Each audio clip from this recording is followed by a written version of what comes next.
I want to get this statement out right now. I had a wonderful childhood during World War II. No apologies, no regrets. From start to finish, I had a glorious time.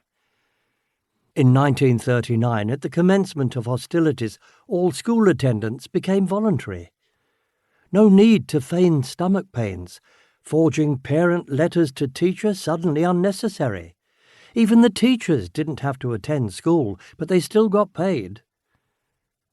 In the pre-war year, I got to join the British Army at the tender age of 12.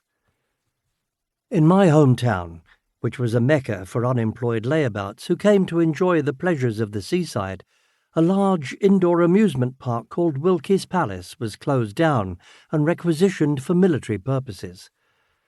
The building had a fine, smooth concrete floor, ideal for training potential military recruits by marching them backwards and forwards, armed to the teeth, with broom handles.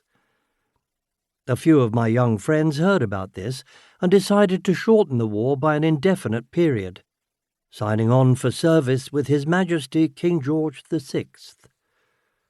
The recruiting sergeant took down a few details, licking his pencil in the approved style. "How old are you, lad?" he inquired. 17, sir," I lied. "No need to say sir to me, lad. Just call me sergeant," rejoined the non-commissioned officer, resplendent in his dress uniform, ideal for impressing recruits. "Sign your name here, lad, then go over to the supply sergeant and collect your rifle and forage cap." For one brief, delirious moment, I thought my dreams were about to come true, in which I was to be in possession of a real Lee Enfield rifle, one that actually fired real bullets. Alas, it was just another military euphemism.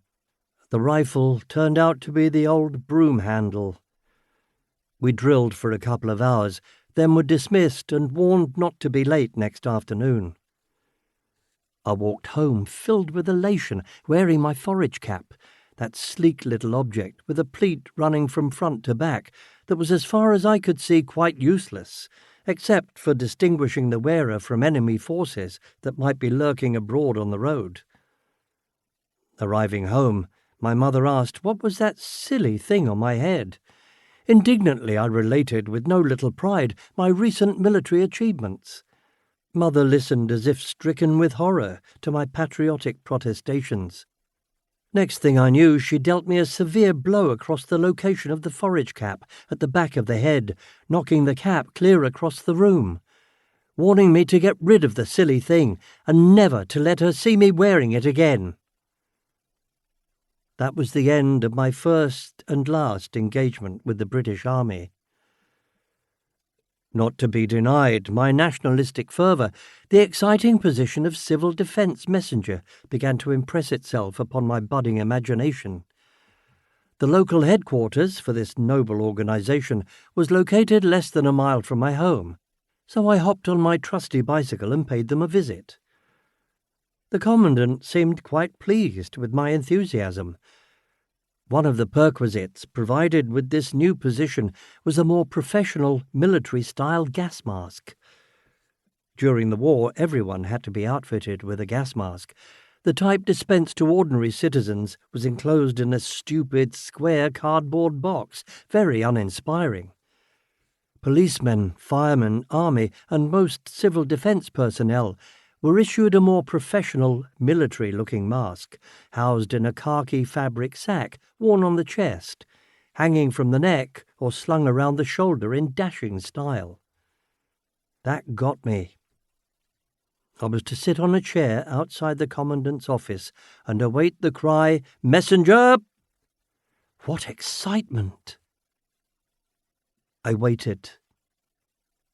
And waited. For a long time, for over an hour. Eventually, the command roused me into action. This was more like it. The Commandant looked up in surprise. The clarion call had hardly left his lips, and there was I, standing eagerly before the great man. In fact, he was a great man, having lost an eye in the First World War.